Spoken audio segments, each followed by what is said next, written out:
네, 오늘 다니엘 그 10장, 그 말씀은 사실은 이제 그 11장하고 이제 12장하고 계속해서 이어진다고 볼 수 있습니다. 그래서 이 바사 제국으로부터 시작해서 이제 이미 그 9장에서 다니엘의 그 환상 가운데에서 그 수장과 또한 수점소가 싸우지 않습니까? 그래서 헬라 제국이 이제 그 바사를 이제 무너뜨리는 그 이야기가 나오는데, 그 이후로 또 어떤 종말적인 사건들이 일어날 것인가를 간단하게 언급을 한 적이 있습니다. 근데 좀 더 이제 이 10장에서부터 시작을 해서 11장, 12장 가면 조금 더 이렇게 상세하게 그 일어날 전쟁들과 그 일들을 그 환상으로 보여주는 것들을 이제 10장에서부터 시작을 하게 됩니다. 그래서 이 10장에서부터 이제 12장이 쭉 보게 되면은 이 바사 제국부터 시작해서 이제 그 BC 160년 정도, 그 정도가 말씀드렸다시피 지난 토요일 날 말씀드렸다시피 그 헬라 제국의 그 프톨로메의 그 왕조였던 그 북쪽에 그 네 갈래로 이제 나눠지지 않습니까? 그래서 이제 북쪽 왕국의 프톨로메 왕국에서 일어나는 엔티오코스 에페파네스가 이 성전을 더럽히고 적그리스도적인 그 행위를 하는 것들을 또한 기록할 뿐만이 아니라 나중에 이어서 그 인류의 그 종말, 예수님께서 다시 오실 그 재림에 관한 것들을 이제 환상으로 이제 보여주는 것이 이제 10장에서부터 시작해서 또 다시 이제 11장과 12장으로 이제 이어지게 됩니다. 그런데 오늘 이 10장의 말씀을 이제 쭉 보게 되게 되면은 다니엘이 이제 거의 이 땅에서의 그 수를 다하게 되지 않느냐라는 생각을 갖게 됩니다. 이제 어느 정도 이 10장에서 그런 말들을 이제 언급을 여기저기 이제 하고 있는데, 이제 보게 되면은 그 16절이죠. 16절 하반절에 보게 되면은 내 주여 이 환상으로 말미암아 근심이 내게 더함으로 내게 힘이 없어졌나이다. 17절 보면은 내 몸에 힘이 없어졌고 호흡이 남지 아니하였사오니 내 주의 이 종이 어찌 능히 내 주와 더불어 말씀할 수 있으리까. 호흡이 얼마 남지 않았다라고 이렇게 이야기하는 것은 이 땅에서의 그 연수가 얼마 남지 않았다라고 그렇게 이야기하는 거죠.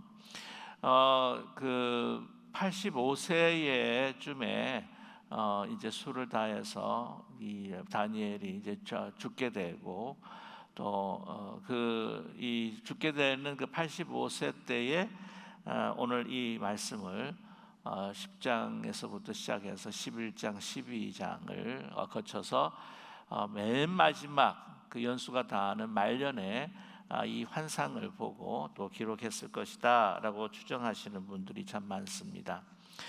바사왕 고레스 3년이다라고 그렇게 이야기를 하지 않습니까? 그래서 그때 연도를 보게 되게 되면은 이제 BC 주전 586년에 이제 바사 메대를 완전히 통일을 하고, 이미 이제 바벨론은 이 페르시아 바사 메대 바사에 이제 함락이 되어서 맨 그 첫 왕이 이제 그 다리오였다고 하는 것을 여러분 잘 알고 계시죠. 그 이후에 이 고레스가 메대 바사를 통합을 하는 가운데서 이제 바벨론도 이제 완전히 거기서 병합이 돼 버리고 말고, 이 통합된 해가 538년, 주전 538년이기 때문에 오늘 연도를 보게 되게 되면 이제 3년 후다라고 하면 536년 5년 정도가 된다고 할 수가 있겠죠.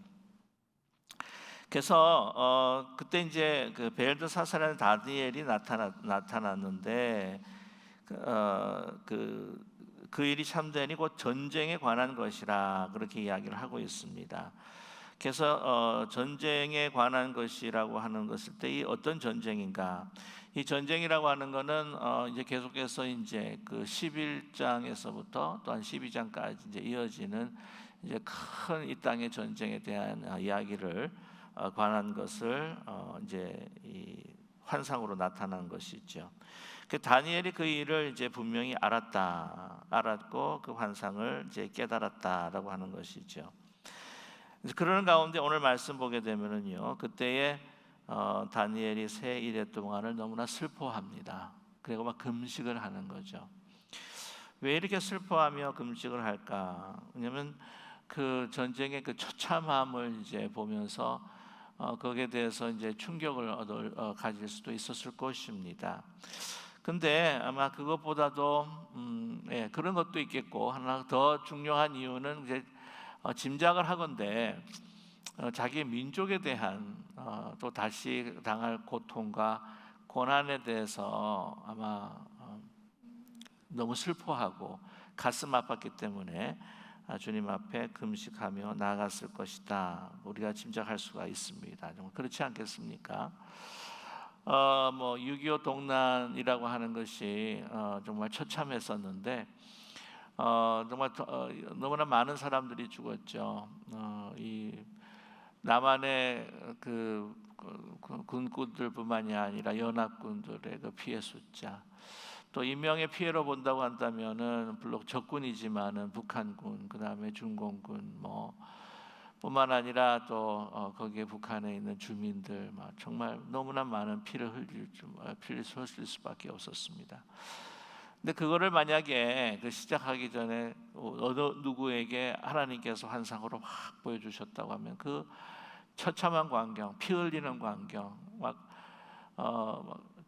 죽음의 더미들이 막 이렇게 쌓여 있는 것들을 이제 볼 때에 얼마나 마음이 슬프고 충격이 많겠습니까? 그런 걸 짐작할 수가 있겠죠. 근데 또 한 가지 걱정할 수 있던 것이 뭐냐면 아마 그보다 어쩌면 더 가슴 아프게 하나님 앞에 금식을 했었던 이유 중에 하나가 이제 538년에 이제 고레스 왕이 통합을 하고 왕이 된 후에 칙령을 내립니다. 귀환하라라고 이렇게 칙령을 내리면서 이제 그 성전 건축에 대한 것도 하기 위해서 이제 보내주지 않습니까? 그래서 수르바벨이 이제 가게 됩니다. 수르바벨이 가게서 거기서 이제 성전을 지을 때 결코 쉽지 않았죠. 그 이웃들의 또한 그 옆에 거주했던 그 이방인들의 방해가 아주 극심했었습니다. 근데 그 땅에 이제 남아 있는 사람들이 이후에 있을 전쟁을 겪게 된다. 지금 제대로 정성전을 건축하는 것도 아닌 것 같고, 또한 나중에 그 느헤미야 같은 경우에도 그 예루살렘 성벽의 허물음으로 인해서 고통당하는 것을 막 듣고 막 금식하며 하나님 앞에 기도를 갖다가 막 석 달, 넉 달 동안 그냥 하나님 앞에 간절히 기도하는 것도 여러분 기억하시겠지만은, 그런 상황 가운데에 그 민족에 강할 또 아픔들, 고통들, 전쟁으로 인한 그 피해들, 그걸로 인해서 얼마나 마음이 무거웠겠습니까? 그렇기 때문에 다니엘이 새 이래 동안 3주죠. 7일 3주 동안 이렇게 슬퍼하며 기도하게 됩니다. 새 이래가 차기까지 좋은 떡을 먹지 아니하며 고기와 포도주를 입에 대지 아니하며 기름을 바르지 아니하니라라고 이렇게 그렇게 기록하고 있는데요. 완전 금식은 아닙니다. 물만 먹고 음식을 단식한다든지 그런 것도 아니고 이 다니엘식 그 금식이라고 해가지고 정말 자기가 좋아하는 것, 기름진 것, 풍요롭다고 생각되는 것들을 다 끊어버리고 만 것이죠. 기억하시겠지만 다니엘 1장을 보게 되게 되면은 그 왕의 그 식탁 자리에 올라가는 그 고기들과 또한 그 술 같은 것들을 다 먹지 않는 그런 경우가 있었지 않았습니까? 그와 비슷하게 고기와 포도주를 입에 대지 않고 또 이제 너무나 그 기도에 집중하는 가운데에 또한 이런 음식들을 먹지 않아서 얼굴이 초췌해질 수 있어서 이제 기름을 또 바를 수도 있었겠지만은 그렇지도 않았다라고 그렇게 말씀하고 있습니다.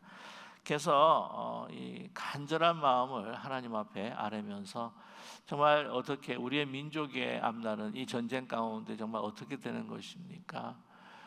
그리고 이 세계의 그 피 흘리는 모든 그 이 역사 가운데서 정말 많은 생명들이 정말 죽고 이 희생되는 것들을 이거 어떻게 해야 될 것입니까? 라고 하나님 앞에 기도했겠죠. 자, 그런데 이 4절 말씀 보면 첫째 달 24일입니다. 첫째 달이 아비월이죠. 이 1월 24일. 근데 그때 보면 이제 1월 14일이 이제 6월절이 이제 시작을 합니다. 6월절이 시작하게 되면은 그때 무교절이 오기 때문에 이제 무교병도 먹고, 그건 아마 먹었을 것 같은데 다른 풍요로운 것들은 먹지는 않았다라고 하는 것이죠. 그때 그 24일에 내가 히데겔이라고 하는 큰 강가가 있는데 그때에 눈을 들어 바라본즉, 히데겔이라고 하는 그 강은 어느 학자들은 그 티그리스 강이라고 그렇게 이야기합니다. 그래서 유브라데스 강이 있고 이제 티그리스 강이 있지 않습니까? 그래서 그 티그리스 강, 그 병변에서 그 큰 강가에 있어서 그때 거기서 이제 환상을 보게 된 것이죠. 또 내가 눈을 들어 바라본즉 한 사람이 세마포를 입었고 허리에 우바스 순금을 띠었더라. 세마포 옷을 입었다. 이 존귀한 사람들이 있는 옷인데 또한 제사장을 떠올리게 하는 것이 바로 세마포 옷이기도 합니다. 우바스의 순금띠를 띠었더라. 우바스라고 하는 그 고장에서 이 순금이 그렇게 많이 나온다고 하는데 그 띠를 띠고요. 그의 몸은 항옥 같고, 그러니까 아주 그 노란 영광의 빛으로 이렇게 빛나는 그러한 몸은 그렇게 같고, 얼굴은 번갯빛 같고, 눈은 횃불 같고.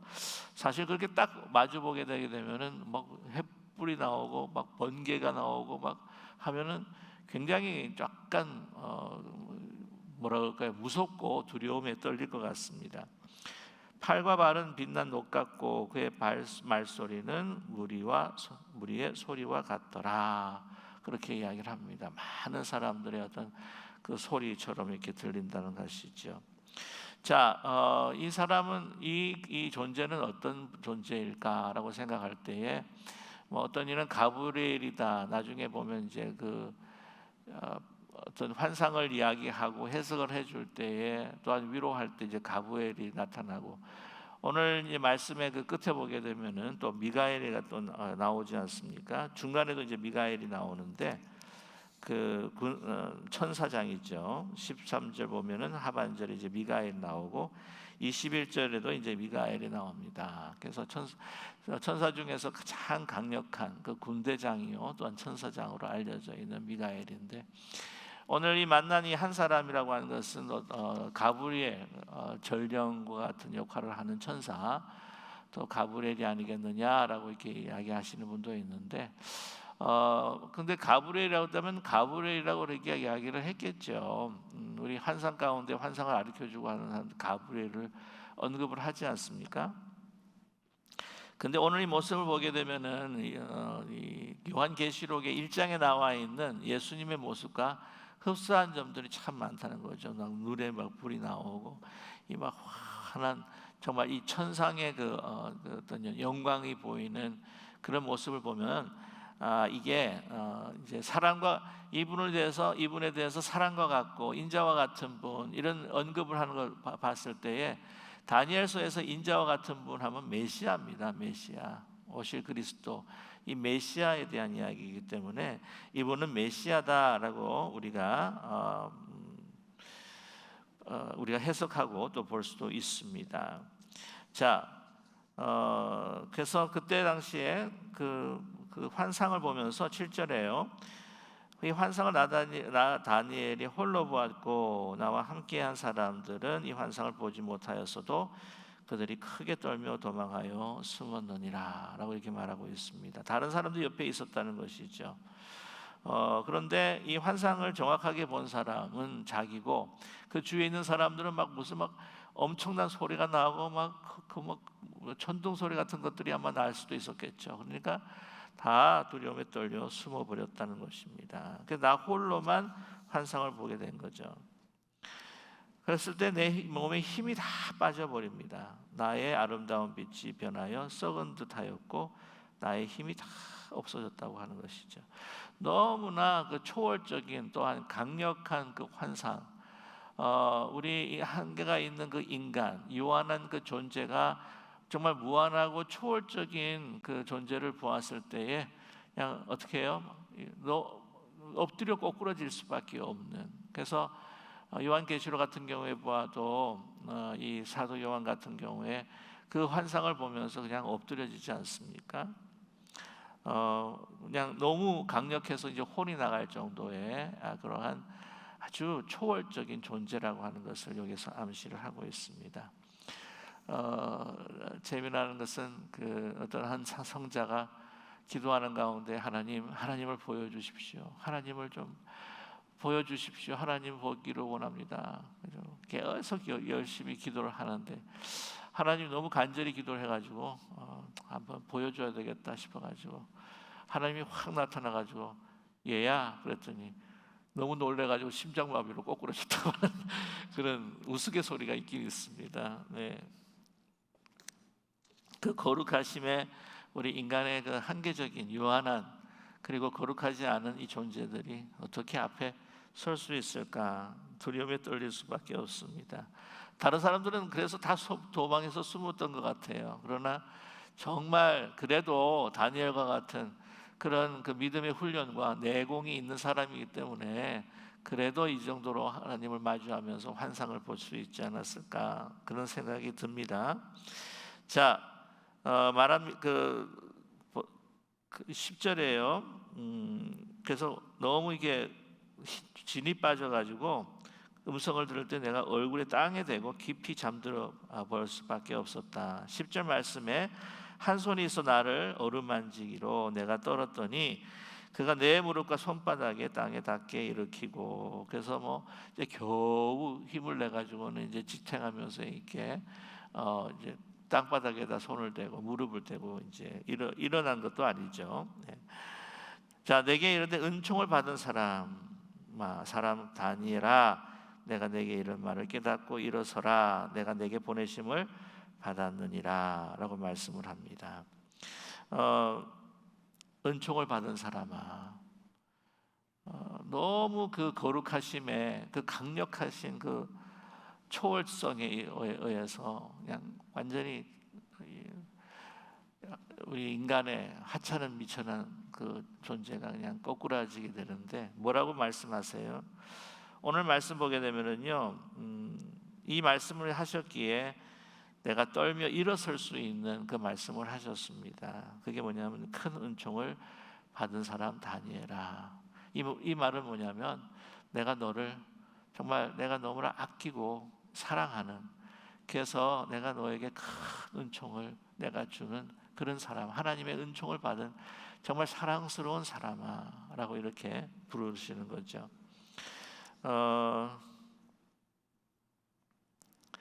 그 마리아에게도 하나님께서 가브리엘 천사께서 정말 너에게 은혜가 그 평강이 있을지어다라고 이렇게 이야기를 하는데 정말 큰 은총을 받은 자들아, 받은 자요.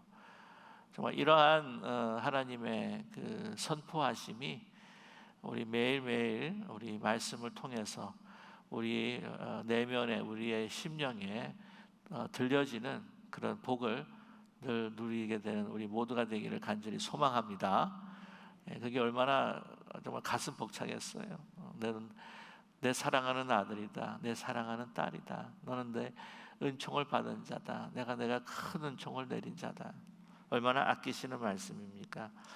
그 후에 때가 떨며 일어섭니다. 그랬을 때 다니엘아 두려워하지 말라. 내가 깨달으려 하여 내 하나님 앞에 스스로 겸비하기로 결심하던 첫날부터 내 말이 응답받았으므로 내가 내 말을 말미암아 왔느니라. 그렇게 이야기를 하시죠. 무슨 말 뜻입니까? 네가 그 전쟁에 대한 것을 깨닫고 난 다음에 그냥 가슴에 정말 아픈 마음을 가지고 하나님 앞에 내가 기도해야 되겠다고, 뭐 내가 할 수 있는 일이 없으니까 그들 민족은 그들의 5만 명 되는 그 먼저 첫 번째 귀국했었던 그 사람들은 거기 땅에 이제 남겨두고 여기서 자기 너무 노쇠한 거죠. 85세입니다. 그때 당시가 85세라서 건너갈 수 이 땅 거의 그 강을 건너갈 수 있는 힘도 아마 없었을 것 같고, 뿐만 아니라 여기서 그래도 거기 가는 사람은 있어야 되지만 또 여기서 그 뒤를 봐줘야 되고, 여기서 또한 그들이 계속해서 어떤 공급을 받을 수 있는 이 후방 부대에 내가 뭔가를 일을 해야 되겠다라고 하는 마음을 가지고 남아 있을 수도 있지 않았겠습니까? 그런데 그 남겨둔 사람들에게 그 버려질 그 이후의 그 전쟁들 이걸 보면서 그냥 가슴 아파하면서 시작했던, 그래서 내가 할 수 있는 일이 없을 때에 여러분 정말 하나님 앞에 그 기도하는, 겸손히 기도하는, 겸비하게 결심하던 첫날부터 내 말이 응답받았으므로 내가 내 말로 말미암아 왔다라고 그렇게 이야기를 합니다. 그러니까 20일 전에 딱 마음을 가지고 시작할 때라고 할 때에 하나님께서 들으셨다는 거예요. 들으시고 나를 보내신 거예요. 근데 21일 후에 3주 후에 이렇게 만나게 되는 겁니다. 그 이유가 뭔가 오늘 13절에 말씀하고 있어요. 그런데 바사 왕국의 군주가 20일 동안 나를 막았으므로 내가 거기 바사 왕국 왕들과 함께 머물러 있더니 가장 높은 군주 중 하나인 미가엘이 와서 나를 도와주므로. 자, 왜 늦었다고요? 오늘 말씀 보면 바사 왕국의 군주가 21일 동안 3주 동안 기도하는 그 동안에 막았다는 거예요. 여기에 바사 군주라고 했을 때에 이 고레스 왕이라고 이야기할, 고레스 왕일까요? 아니죠. 지금 이거는 그 신령한 영역의 어떤 영계, 그 신령한 세계에 있어서의 이야기인데, 이 군주는 어떤 육체를 가지고 있는 군주가 아니죠. 그 나라마다 그 섬기는 아마 또 신도 있을 거고, 그리고 그 나라마다 섬기는 그 우상은 사실은 신도 아니죠. 하나의 그 돌 조각이었고 하나의 금 조각이었을 밖에 없는데, 이 바사 왕국의 군주다라고 하는 것은 하나님의 뜻을 어기면서 대적하는 세력, 그것이 여기서 사탄적 세력이라고 우리는 이해할 수 있을 것입니다. 영적 세력이죠. 바사 왕국, 하나님의 그 뜻과 하나님의 그 계획에 반대하고 대적하는, 하나님의 세계를 대적하는 그러한 왕국의 그 세력이 20일 동안 나를 막았다라고 이렇게 이야기를 하고 있습니다. 한마디로 말하면 영적 전쟁이죠. 그래서 그 영적 전쟁에서 싸워서 이길 수 있었던 그 천사장, 그 미가엘이 바로 와서 도와줬기 때문에, 그 길을 터주었기 때문에 내가 올 수 있었다라고 하는 것을 말씀하고 있습니다. 여기서 보게 되면은요, 우리 중보 기도나 우리가 하나님 앞에 드리는 그 모든 기도에 있어서 왜 자꾸 지체가 되느냐라고 하는 것을 어느 정도 우리가 이해할 수가 있을 겁니다. 우리가 기도가 잘 응답되지 않고 지체되는 경우가 있을 때가 여러 이유가 있다라고 이야기하지 않습니까? 그래서 맨 처음 같은 경우에는 네가 하나님께서 이제 노하는 것도 구했는데 이게 하나님의 뜻에 맞지 않을 때 하나님께서 노하실 때는 잘 응답되지 않고, 예스 했지만 좀 기다려라 라고 해서 더 wait 할 때 또 이렇게 기다리는 가운데 할 수도 있고, 또 이런 여러 가지 이유가 있는데, 오늘 말씀까지 보게 되면은 자꾸 하나님 앞에 드리는 그 기도가 상달이 되고 그 기도가 응답됨에 있어서 누가 방해를 한다고요? 사탄의 세력들, 어둠의 세력들이 자꾸 대적하고 방해한다는 거예요. 그래서 여기서 보게 되면 기도에 있어서 우리가 인내가 얼마나 필요한가 하는 것을 말씀해 주고 있습니다. 계속해서 정말 끊이지 않고 기도해야 될 필요가 있다고 하는 것이죠. 우리가 몇 번 기도해 가지고는 포기하는 것이 아니라 계속해서 몇 번이고, 우리가 오늘 보면 21일 동안 반금식하면서 다니엘식 금식으로 계속해서 나갈 때에 그 20일 동안의 기간에 어떤 일이 일어섰냐면은 자꾸 이 응답을 가지고 오시는 바로 이 메시아적인 그 인자를 계속해서 세력들이 그냥 막는 겁니다. 그러나 이제 미가엘이 와서 도와줌으로 그 길을 터주고 이제 왔다는 것이죠. 그래서 보면 저와 여러분 이 전쟁, 이 기도라고 하는 것이 영적 전쟁이구나라고 하는 것을 우리가 알 수가 있습니다. 어떤 분들은 기도가 쉽다 그렇게 이야기를 하는 분이 있는데요. 근데 E.M. 바운드라고 하시는 아주 유명한 그 기도에 대한 책을 쓰신 분은 기도는 중노동이다 그렇게 이야기하십니다. 중노동이다. 여러분 내 마음과 뜻과 모든 안에 있는 것들을 다 쏟아내면서 그냥 하나님 앞에 그냥 간절히 기도할 뿐만이 아니라 이 하루가 아니라 계속해서 반금식하면서 집중적으로 기도하는 것, 이게 쉬운 일이 아니죠. 그리고 이거를 계속해서 더 강하게, 더 열심히, 더 간절하게, 더 열정적으로 기도하면 기도할수록 더 심하게 사단 세력은 막는다는 거예요. 우리가 늘 듣는 이야기긴 하지만 어떤 성자가 이제 길을 걸어가는데 교회 앞에 교회가 마주보고 있더라는 겁니다.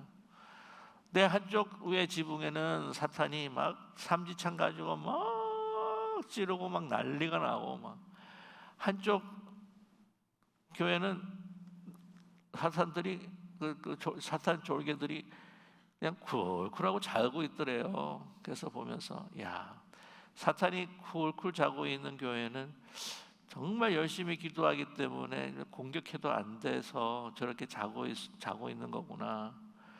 기도도 안 하니까 저렇게 다른 교회는 그냥 삼지창으로 찌르고 막 난리를 부리는구나 라고 생각해서 궁금해서 그래도 확인차 딱 들어가 봤더니 결과는 완전히 반대. 막 열심히 기도하는 그 교회는 막 계속 못하도록 막아버리고, 그 다음에 어떻게 해요?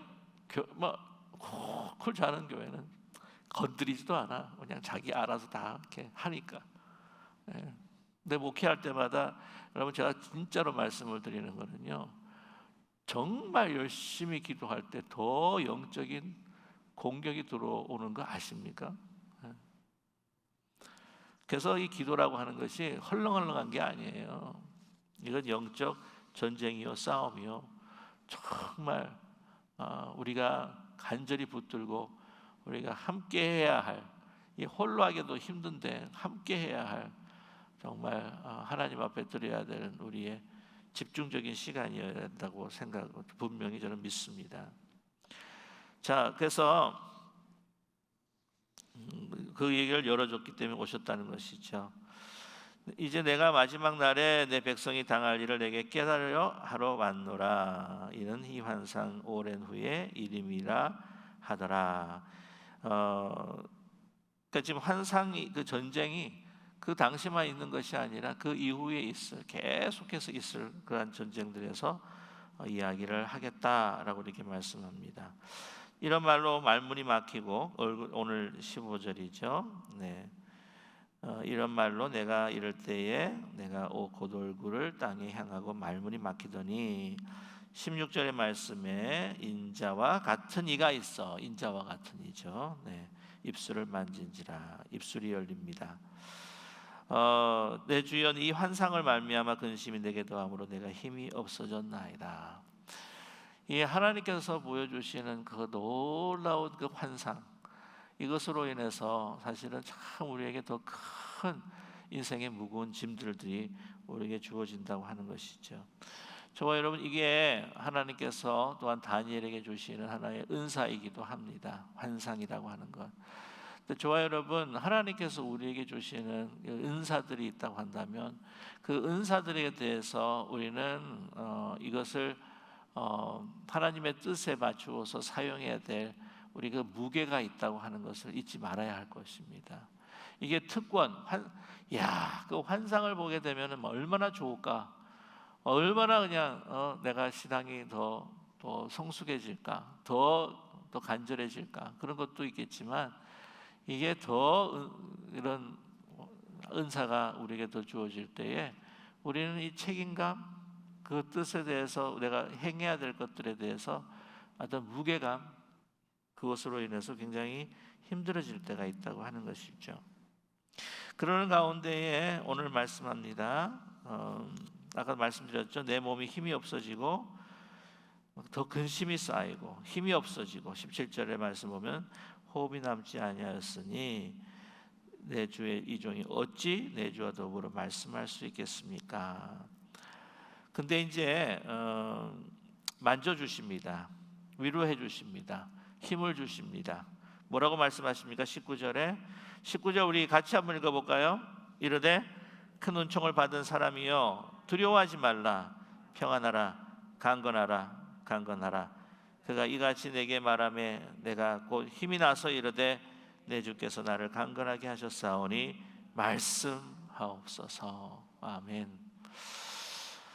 여러분, 우리를 강건케 하시는, 우리에게 주신 사명들을 감당할 수 있게 하시고 우리 어려운 그 사정 가운데서도 우리를 일으켜 세워주시고 또한 우리로 하여금 어려운 그 시련들을 통과하고 극복하게 하실 수 있는 것은 무엇입니까? 오직 하나님께서 우리에게 주시는 그 강건하라고 하시는 그 위로의 말씀, 그 위로의 말씀, 또한 그 평안의 말씀, 강건케 하시는 말씀이 우리의 삶 속에 차고 넘치기를 간절히 소망합니다. 여러분 잘 아시는 유락으로 광풍을 맞았던 그 바울 275명의 그 배가 다 이제는 파산이 되고 이제 죽게 되었다고 생각했을 때 사람들이 막 난리 요동을 쳤을 때 그때 아주 그냥 흔들리지 않고 너희들 두려워하지 말라. 한 생명도 다치지 않을 거다. 왜 그랬습니까? 하나님 앞에 받은 말씀이 있기 때문에 그렇습니다. 그렇죠? 예. 평안하라는 것이죠. 안 죽는다는 겁니다. 하나님 말씀이 그에게 임했기 때문에 그렇게 강건할 수 있는 거예요. 어느 인간의 말도 우리를 정말 그 극한 순간 속에서는 위로할 수가 없습니다. 우리 죽음이라고 하는 정말 그 극한 상황 속에서도 어느 누구도 우리에게 평안케 할 수가 없어요. 오직 하나님의 말씀만이 우리를 강건케 하시고 어떤 상황 가운데서도 흔들리지 않고 두려움 없이 나갈 수 있게 해주시는 하나님의 말씀, 강건하라, 평안하라 하시는 그 음성이 저와 여러분의 평생에 하나님께서 주시는 그 귀한 말씀이 되기를 소망합니다. 자, 오늘 보면 20절이죠. 그가 이르되 내가 어찌하여 내게 왔는지 내가 아느냐. 이제 내가 돌아가서 바사 군주와 싸우려니와 내가 나간 후에는 헬라 군주가 이를 것이니라. 오직 내가 먼저 진리의 글을 기록된 것으로 내게 보이리라. 나를 도와서 그를 대항할 자는 너희 군주 미가엘 뿐이니라 라고 이렇게 이야기하고 있습니다. 자, 바사 군주와 싸웁니다. 여러분 그 보면은요, 이 땅에서 일어나고 있는 그 현상들이 어디에 리플렉션이냐면 하늘의 그 싸움, 하늘의 어떤 그 실체가 이 땅의 현상으로 나타나요. 그게 이제 요한계시록에서도 그렇게 이제 나타나게 되는데, 이 바사 군주, 이 어둠의 세력이 바사 군주가 싸워서 뭐 당연히 누구의 승리겠습니까? 이 인자의 승리, 미가엘을 앞세워 나가시는 그 인자의 승리가 나오죠. 그래서 바사가 이 땅에서 무너집니다. 그리고는 어떻게 해요? 또 누가 일어나요? 헬라 제국이 또 일어나요. 또 헬라 제국이 또 일어나는데 그 헬라 제국은 또 누구를 대적합니까? 또 하나님을 대적하는 거예요. 이 인자를 또 대적하는 거죠. 그 세상을 보게 되면은 항상 이 인간의 그 권세를 잡았다는 사람들이 정말 못 모르고 계속해서 하나님을 대적하는 겁니다. 여러분 심지어는요, 어떤 요한계시록 보게 되면은 이제 그 천년왕국에 대한 여러 가지 이제 해석들이 있습니다. 뭐 전천년설, 뭐 후천년설, 무천년설 이런 것들이 있는데 그냥 그 시퀀스를 따라보자고 하면은 하나님께서 이제 예수님께서 재림하시잖아요. 요한계시록 쭉 보면 예수님께서 재림을 하세요. 그래서 이제 천년 왕국을 이제 다 이루시고 하는데도 불구하고 나중에 천년 왕국에서 그 풀려나지 않습니까? 그 저게 무저갱에서 한번 풀려나는데 누가 또 공격해 와요? 마곡과 곡을 또 앞세워 가지고 또 공격을 하는 거예요. 예. 뭘 여기서 이야기를 하자면은 우리 인간, 권세를 가지고 있는 인간이 아니 재림하신 예수님을 봐도 공격을 한다니까요. 그만큼 우리 인간이 무지하고 얼마나 반역적인가 하는 걸 갖다가 그대로 드러내는 그 의미가 바로 요한계시록에 나타나 있는 겁니다. 그러니까 아니 재림하신 예수님을 한번 계속해서 봤는데도 불구하고 또 공격을 해? 이게 얼마나 인간이 교만한지, 인간이 얼마나 완악한지, 조금 이게 권력이 있고 좀 뭔가 힘이 있고 뭔가 좀 할 수 있다고 생각하게 되면은 자기의 영역을 넓혀가려고 하나님 앞에 겸손히, 오늘 말씀 가운데 겸비하게 하나님 앞에 기도하는 거, 하나님의 복종하는 것이 아니라 대적을 한다는 것이죠. 그거를 영적으로 우리가 해석을 하게 될 때에 우리 자신도 대적까지는 아닐 수도 있겠지만은 내가 뭔가 좀 힘이 있고 내가 먼저 좀 이룬 것 같고 그랬을 때에 하나님을 별로 완전히 제껴놓고 내 세계와 내 영역을 넓혀가기를 원하는 그러한 우리의 어떤 죄악된 본성, 우리의 완악함, 교만함이 참 그거를 꺾기가 얼마나 힘든가 하는 것을 우리는 다시 한번 오늘 이 말씀을 통해서도 깨달을 필요가 있다는 것입니다. 계속 또 이 대적이 일어난다는 거죠.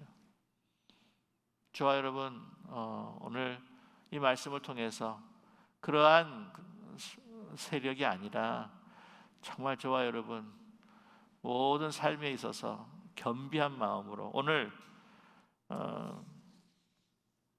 12절의 말씀, 저는 12절의 말씀이 오늘 이 말씀의 가장 또한 중요한 핵심의 말씀이라고 생각을 해요. 우리 12절 한번 같이 한번 다시 읽을까요?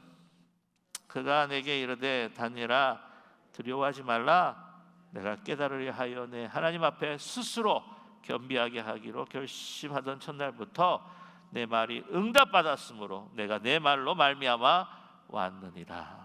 아멘. 현대 사회에서 제일 참 비효율적이고 정말 잘 이해가 되지 않는 것이, 특별히 세상 사람한테 잘 이해가 되는 것이 기도예요. 기도 무슨 소용이 있냐는 거지. 기도 무슨 소용? 우리 믿는 사람도요. 기도하라 그러는데 뭐 기도하기보다는 좀 한 번 더 뛰는 것도 더 중요하고 이렇게 생각되지 않습니까? 이게 약간 비효율적으로 보이지 않아요? 약간 미신적인 것 같기도 하고. 네, 기도는 초월적인 것입니다. 믿으십니까? 내 힘으로 내 인생을 사는 게 아닙니다 라는 고백이에요. 내가 할 수 없습니다. 하나님의 능력으로 살아가기 원합니다. 하나님의 주시는 계시로 내가 하나님의 주신 사명을 감당하기 원합니다 라고 하는 정말 이 고백, 하나님을 신뢰하는 그러한 겸비한 마음과 이 자세가 바로 기도라고 하는 것을 여러분 잊지 않는 우리 모두가 되기를 간절히 소망합니다. 기도할 때 하나님이 역사하셔요. 기도할 때 하나님이 움직이십니다. 우리가 아무리 움직여봐도 안 될 때 하나님께서 움직이시면 모든 것이 아버지 가능한데 여러분 겸비하게, 그리고 우리가 결심하며 하나님 앞에 드리는 이 기도의 마음만 가지고, 마음을 가지고 입을 열자마자 그 기도는 응답되는 하나님의 귀한 은혜와 역사가 있다고 하는 것을 여러분 잊지 않는 우리 모두가 되시기를 주님의 이름으로 간절히 축원합니다. 우리 기도하겠습니다.